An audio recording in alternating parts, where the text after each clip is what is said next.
I really enjoyed this movie. It was such a love letter to martial arts movies, and I was wondering where, how you guys got to um, make it feel so grounded and honest in its representation, as opposed to most other martial arts films in the past.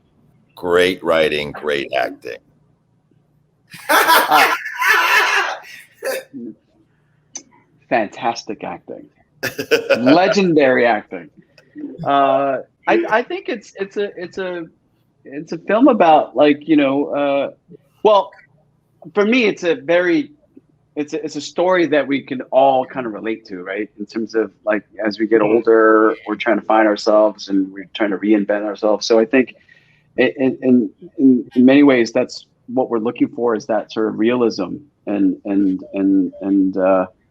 being grounded in that reality. So I think that's probably what you might have experienced watching this film. So, but yes, I mean, we're kind of joking around, but yes, it starts with the writing. Bao wrote a story that I think it can be interrogated and investigated and broken down, and you can ask questions, and it's hard to poke holes through, and that's when you know you got a good story. I also want to say that I honestly, we crack jokes about being special individuals, but it takes. I think that when you don't have a lot of time to build relationships, when you can't go off somewhere and fall in love with one another, the relationship that has to be built honestly. And when you don't have that time, you got to hope that the three people that you've hired are unique and special enough to create it in the short period of time that we had. And I think the chemistry between the three of us, the willingness to trust one another and work through moment to moment with one another, and really take a risk and care for one another, really helped what was written on the page live. And I think you probably felt that too. I thought that's what I was going to ask next, actually, because you guys had such fantastic chemistry. It almost seemed like you guys were actually friends for so long. But you mentioned that you didn't work, you didn't have any time off per se, because it just wasn't in the budget, and you had a limited amount of time. So what did you guys, how did you guys compensate? What did you guys do in order to make sure everything clicked? I mean, I think it really happened organically, from Bao and Bruce set up rehearsals for us in LA about a week and a half before we had to go to Seattle. And then we clicked there. And then when we went up to Seattle, we had some time before we started the first day of shooting. And right off the bat, we all just meet up, for breakfast, lunch, and dinner, talk about the script, talk about stories, life, and stuff. And really, it really created the bond that I felt like that crossed over onto the film, because we really were feeling it. All three of us became bros, and it was just a wonderful journey, that we had. No, I was just going to say a lot of bullying too, because I like to be left the F alone. But they're calling all the time. It's like, okay, I'm going to go this one last time. I'm not going anymore. And by the second or third time, I'm like, I'm going to go. I'm calling them like, yo, we doing dinner? So, like, just really, really special. That's all. All of you have some form of martial arts training. I did some research. Elaine did some Taekwondo, but is also a dancer. Ron, you have some experience with a variety of martial arts, and are fight coordinator. And Mykel, you are a boxer. So I was wondering how you guys work that into the story, because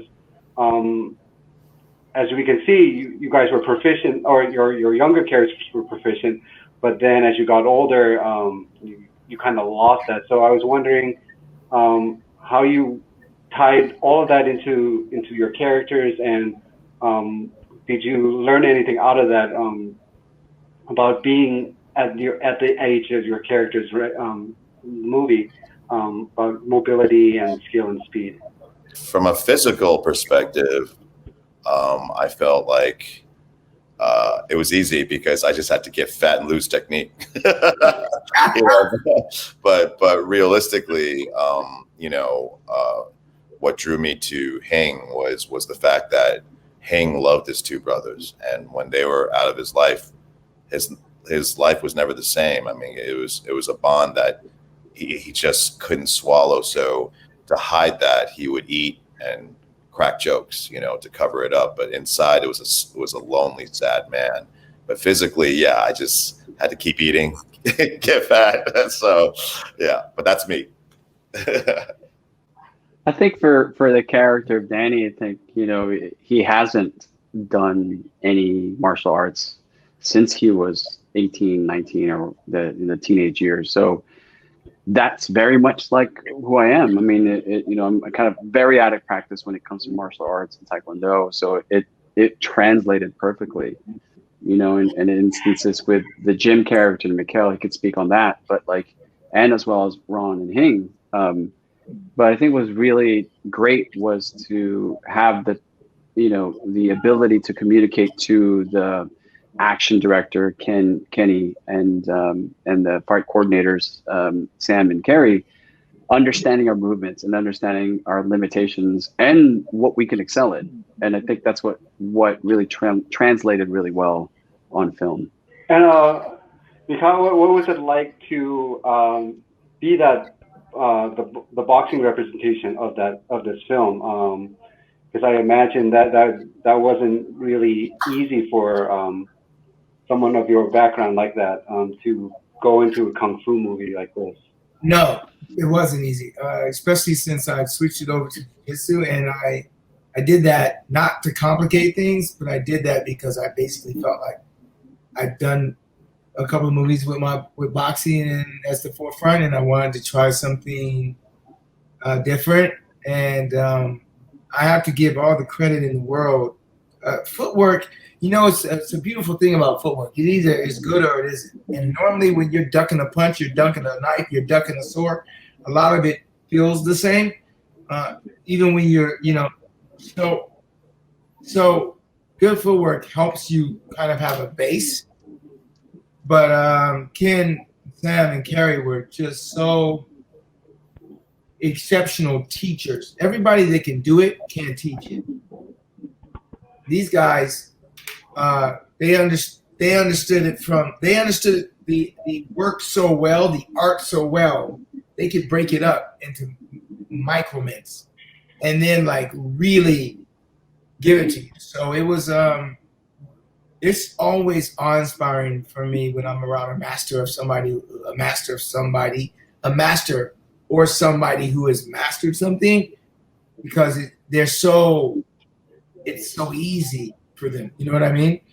So it was difficult because jiu-jitsu, you want to get close. As a boxer, you want to stay out. You know what I mean? So I had to kind of change up my thought process. But them guys, man, they made you trust them with their attention to detail. And if you trust them and you trust yourself, and they built it around the things we looked good naturally doing, it was hard to fail. I wanted to ask about if you guys connected with the story in terms of passing the torch or seeing the younger generation be egotistical and brash. I think it's a message of both for me, and there is from some of the older generations, and I think it works that way down, but whereas the work ethic is missing in the younger generations, and we just gotta, I think there's definitely a play of both worlds in that. Yeah, I agree. I think it's one of those things where you see the. I don't know how to say this. It's like, I don't want to be the old guy that's on the porch going, yeah, you kids don't know what you're doing there. But, it's finding a way to guide them, right? And finding a way to show them the truth and be the vet, the OG that's on the street now, and be like, that's not how you operate. This is how you operate. But, yeah. Yeah, and on my behalf, I mean, you could tell I had a young, brash shit talker that I was trying to mentor who was paying no attention to me through the whole fight. So like I think I connected with the idea of like there's a part of us that loves to talk shit. I'm sorry. Whether you older or not, you just like it. Like you remember what it was like to have the power to tell somebody what you felt and not have to apologize for it. As you get older, you learn who those people are and you tell them, but you don't tell everyone because some people will give you something for it. Yeah. So I just like the fact that I think we did a very good job of like showing. Like the thing about Carter is like we talked all that trash. He just kept working. And now he's where we should be and we're where he was. But we're still talking trash. And he gave us the medicine. And I think that's just. Cool. Well, that's all the questions he had. So Mykel, I know you can't hear us, but thank you so much, man. Thank you so much for your support. May 7th, bro. Thank you, Mykel.